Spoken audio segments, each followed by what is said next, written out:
Sir एक second, Netaji यार 2 minute दीजिए, 2 मिनट नेताजी 2 मिनट। देखिए गलत बात है नेताजी गलत बात है, 2 मिनट दीजिए। बहुत लेट हो रहा हूँ, तुम 2 मिनट दीजिए, तो आपसे ही बात करनी है मुझे, मेरी उनसे है बात। आपके साथ बात करनी है मुझे। कहाँ जा रहे हैं नेताजी?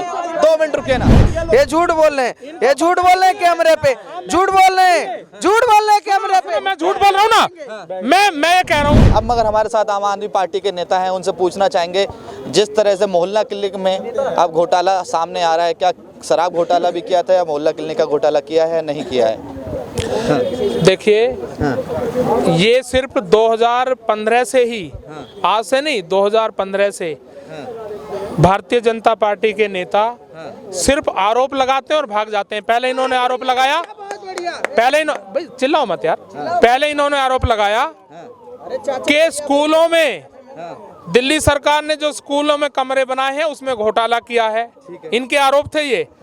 आज 8 साल हो गए, एक भी आरोप सही साबित नहीं कर पाए। ठीक है। दूसरा आरोप इन्होंने लगाया कि डीटीसी बसें खरीदने में घोटाले किए हैं, आज तक एक भी घोटाले का आरोप साबित नहीं हो पाया। ठीक है। इसके अलावा पता नहीं आज तक कितने आरोप लगाए हैं, घोटाला तो कोई साबित नहीं हुआ। अब ये तथाकथित शराब घोटाला जो ये कहते हैं, ये भी सिर्फ एक आरोप है, ये भी सिर्फ एक आरोप है। क्योंकि देखिए सुन लीजिए, जितना आप इनको टाइम दे रहे हो उतना ही सुन लीजिए। देखिए जो शराब नीति दिल्ली सरकार लेके आई थी उसमें क्या था कि 5% से बढ़ाकर कमीशन 12% किया गया था। एलजी की सहमति से कैबिनेट ने प्रस्ताव पास किया, एलजी के साइन हुए उस पे, गलत बात, और उसके बाद उसे लागू किया गया। तो इसमें कहां से घोटाला हो गया? ठीक है, आपकी बात पूरी इसमें कौन सा घोटाला आपकी बात पूरी होगी? हाँ, ये जवाब देंगे, कह रहे हैं कि एलजी के प्रताप से, केंद्र के परमिशन से 12% की कमीशन है ना वो पास करी गई थी, उसमें शराब घोटाला कहां से हो गया? बीजेपी लगातार आरोप लगा रही है। मेरे 2 बातों का जवाब दीजिएगा। पहली बात तो इनके सवाल का जवाब, उन्हीं के सवाल का जवाब है। जब आबकारी नीति पहले ये थी कि जो मैन्युफैक्चरर होगा वो होलसेलर नहीं होगा और जो होलसेलर होगा वो रिटेलर नहीं होगा। ठीक है, लेकिन इनकी ऐसी क्या मजबूरी थी कि नई आबकारी नीति में इन्होंने जो मैन्युफैक्चरर था उसी को होलसेलर भी बनाया और उसी की ही मतलब सिस्टर कंसर्न को इन्होंने क्या बनाया? रिटेलर बनाया। उसके बाद में दिल्ली के अंदर में एक पे एक शराब फ्री किसने बांटी? दूसरी बात, फिर जब मनीष सिसोदिया जी जेल में गए हैं, आज क्या कारण है? अगर इनका घोटाला बिल्कुल पाक साफ था, 11 महीने से उस आदमी को कोई भी कोर्ट जमानत नहीं दे रहा है। अगर वो संलिप्त नहीं था तो चलो मैं इनकी मान लेता हूँ कि एक बार को इनकी बड़ी कर देता हूँ, हालांकि ये झूठ है फिर भी, कि ईडी और सीबीआई केंद्र सरकार के इशारे पे काम कर रही है। क्या इस देश का कानून भी, इस देश का कोर्ट भी इनके मोदी जी के इशारे पे काम करेगा? नहीं भाई साहब, वो जो जज बैठे हुए हैं ना वो किसी बेस पर ही जमानत नहीं दे रहे हैं 11 महीने से। फिर संजय सिंह आ गए, उससे पहले सत्येंद्र जैन हो गए। तो इनके जितने भी नेता, और अब जो नया घोटाला आया है दवाइयों का घोटाला, देखिए फिर भी एक बार को मैं कहूँगा कि शराब घोटाला होता है वो चलो हो गया और उसमें सजाएं होती रहेंगी, लेकिन कितना बड़ा पाप है कि आप नकली दवाइयाँ दिलवा रहे हो अस्पतालों में, मोहल्ला क्लिनिकों में। उससे हमारे बच्चे, बुजुर्ग, हमारी खुद की भी सेहत पर असर पड़ेगा। इतना लालच कि किसी का जान का सौदा कर लो आप। भाई साहब ये आम आदमी पार्टी नहीं, ये पाप आदमी पार्टी हो गई है। ये पापियों की नहीं, पापियों की पार्टी हो चुकी है जो दिल्ली की जनता की जान के साथ खिलवाड़ कर रहे हैं। और इनको शर्म आनी चाहिए, शर्म आनी चाहिए, लिटरली बोल रहा हूँ, शर्म आनी चाहिए कि ये दवाइयों पर दलाली खा रहे हैं। इससे ज्यादा शर्मनाक और कुछ हो नहीं सकता। 10 साल की पार्टी, 10 साल की राजनीति में आई हुई पार्टी आज उस गर्त में जा चुकी है। आज ईडी इनको 3-3 समन भेज रही है। ये ईडी से कहते हैं मुझे क्वेश्चनर भेजो, तुम्हें सवाल क्या पूछने। ये तो अपने आप को, भाई साहब सोनिया गांधी गई बिल्कुल बात जांच के लिए, राहुल गांधी गए, देश के बड़े बड़े नेता गए, यहाँ तक कि हमारे देश के मौजूदा गृह मंत्री जी को है चोर। सुन लीजिए ना, सवाल नहीं, सवाल तो सुन लीजिए। इन्होंने जैसे और घोटाले के आरोप लगाए, अभी इन्होंने एक मोहल्ला क्लिनिकों में दवाई का घोटाले का आरोप लगाया। मैं इनसे जानना चाहता हूँ, सुन लीजिए ना, एक मिनट, इनसे ये पूछिए, मोहल्ला क्लिनिक में जो मरीज दिखाने जाते हैं, सबसे पहले हर मरीज का फोटो खींचा जाता है। वो फोटो जितने मरीज दिखाने आए वो भेजे जाते हैं साथ के साथ। साथ के साथ। तो इनसे पूछिए कि दवाई में घोटाला कहाँ से हो गया। जो मरीज दिखाने आते हैं उनका पूरा रिकॉर्ड है, उनके फोटो खींचे, फोटो को तो कोई झुटला नहीं सकता ना। ऐसा तो है नहीं कि भाई मरीज अभी मैं नहीं ऐसा नहीं है। अभी मैं कल देख रहा था न्यूज में, नहीं गलत नहीं कर रहे, जितने मरीज वहाँ दिखाने आते हैं उनका फोटो खींचता है। ऐसा थोड़ी कि ऐसे ही बना के भेज दिए उनके कि हाँ भाई इनके झूठ बोल रहे हैं। मोहल्ला क्लिनिक में भी गया हूँ एक बार दवाई लेने के लिए, एक रजिस्टर होता है उस पर एंट्री किया और दवाई लेके चले आए। फोटो वाटो की कोई वहाँ सिस्टम ही नहीं है। ये झूठ बोल रहे हैं, ये झूठ बोल रहे हैं कैमरे पे, झूठ बोल रहे हैं, झूठ बोल रहे हैं कैमरे पे। मैं झूठ बोल रहा हूँ ना, मैं कह रहा हूँ इतने लोग हैं यहाँ। कल आप मोहल्ला क्लिनिक चलिए, कल आप चलिए, सुन लीजिए ना, आप मोहल्ला क्लिनिक चलिए, सुनो ये जो बात कह रहे हैं ना, आप मोहल्ला क्लिनिक चलिए, मैं चलूंगा और वहाँ दिखाएंगे। ये व्यवस्था आज से नहीं है, फोटो खींचना भेजना रिकॉर्ड, ये व्यवस्था लगभग 1 साल से है, ऐसा नहीं अभी 10 दिन पहले हुई है। अच्छा सवाल मैं झूठ बोल रहा हूँ ना, जो आप कहोगे वो मैं देने के लिए तो मैं मरीज होके गया था वहाँ जांच कराने के लिए, तो रजिस्टर पे एंट्री हुई है, फोटो नहीं खींचे।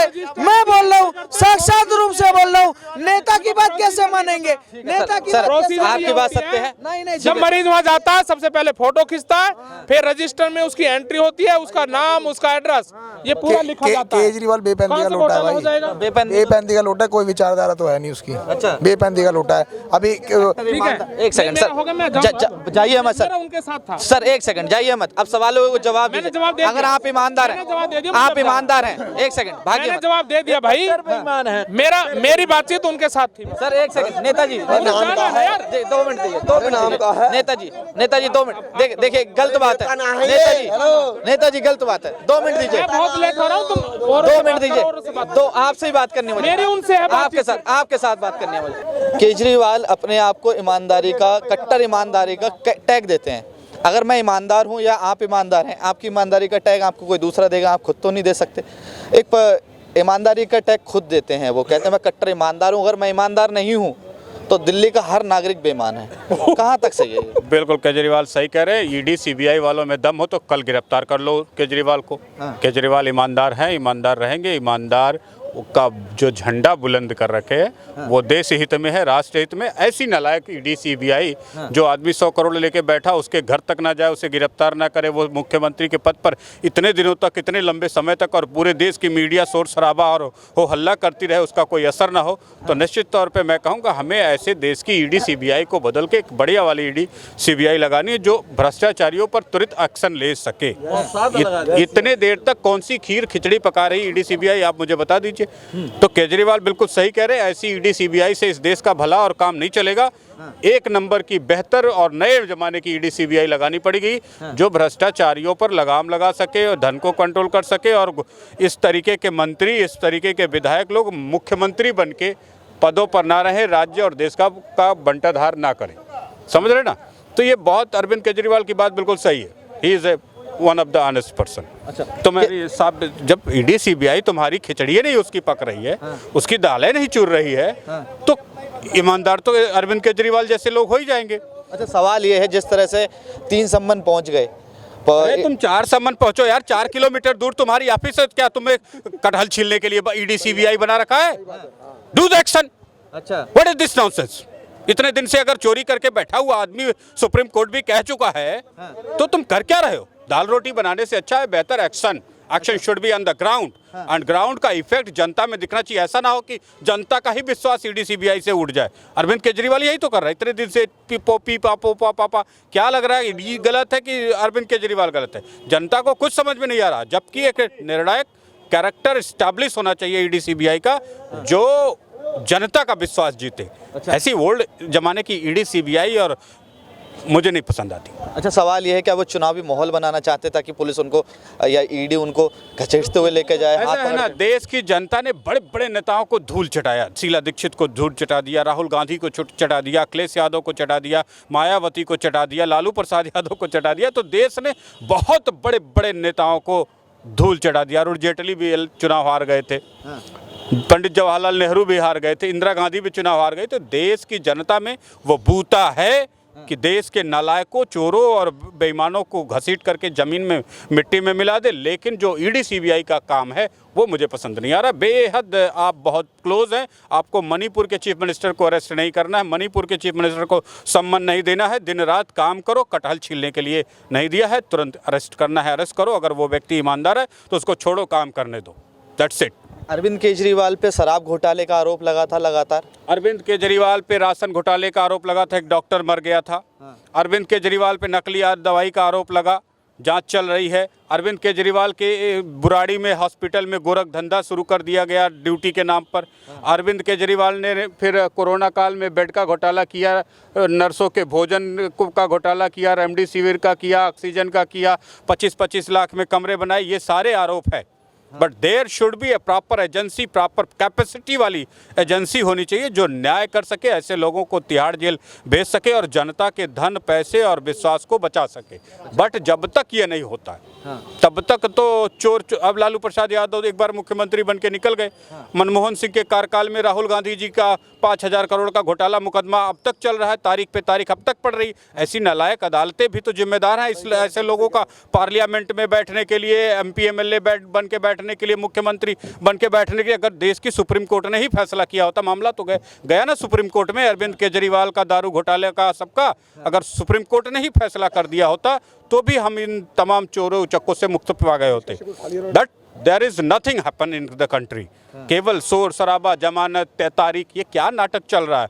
देश के साथ कोई भी ईमानदार नहीं, ना कोर्ट ईमानदार लग रही है, ना ईडी सीबीआई ईमानदार लग रही है, ना नेता ईमानदार लग रहा है। ये देश इस तरीके से नहीं चलेगा। हमें एक नए ज़माने की व्यवस्था कायम करनी होगी जो न्यायिक, निर्णायक और स्पष्ट हो, जिससे आम जनता में विश्वास हो। 100 करोड़ का घोटाला हो गया, 70,000 करोड़ का घोटाला हो गया, अभी अदालत उस पर तारीख ही दे रही है। कौन सी थीसिस लिख रहे हैं न्यायालय में महोदय, बताइए। वो भी स्पेशल कोर्ट में केस चल रहा होगा 70,000 करोड़ के कॉमनवेल्थ गेम का, अभी उसमें फैसला नहीं आया। तो ऐसे देश की अदालतों से, जस्टिसों से, ऐसी कार्य प्रणाली, न्याय प्रणाली, ऐसी पुलिस प्रणाली से हमें तौबा करिए। 2010-20 में दंगे हुए, जिन्होंने आपके बेटियों के हाथ काट दिए, किसी के पैर काट दिए, किसी की गर्दन काट दी, किसी के सर में ड्रिल लगा के फाड़ दिया, किसी को सजा हुई?